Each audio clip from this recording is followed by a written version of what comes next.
This is an airball for the NBA, obviously. It's also an airball for legalized sports betting that has corrupted the game almost across the entire country. Paula Scanlon, we are so blessed to have you with us tonight. A famous UPenn swimmer who had to go up against biological males and still held her own.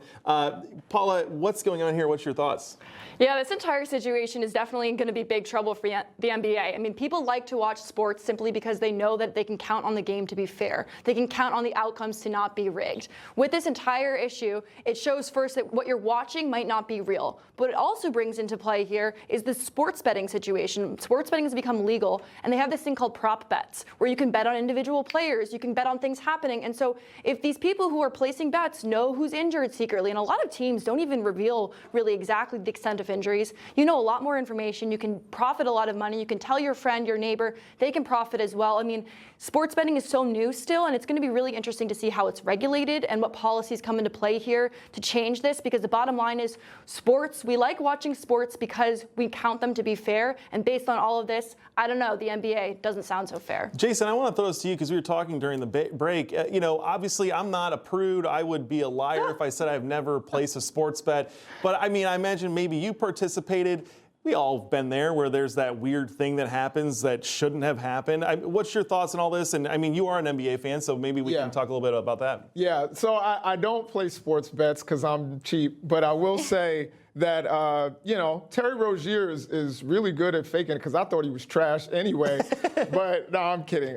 But yeah, I mean, I think there's more to come out about this. I wonder if any of those players were threatened, you know, because you're dealing with crime families. That's and true. that, you know, I think that there's a lot there. So I reserve a little bit of judgment for Terry and for some of the other players.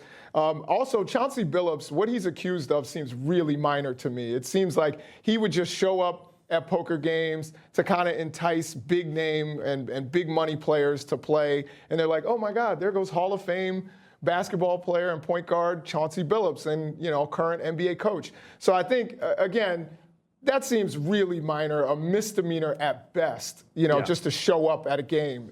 Well, the details are coming in at a fast breaks pace. Here's how the indictments were laid out at the press conference this morning. The first indictment involves 6 defendants who are alleged to have participated in one of the most brazen sports corruption schemes since online sports betting became widely legalized in the United States. This scheme is an insider sports betting conspiracy that exploited confidential information about National Basketball Association athletes and teams. The second indictment involves 31 defendants alleged to have participated in a nationwide scheme to rig illegal poker games.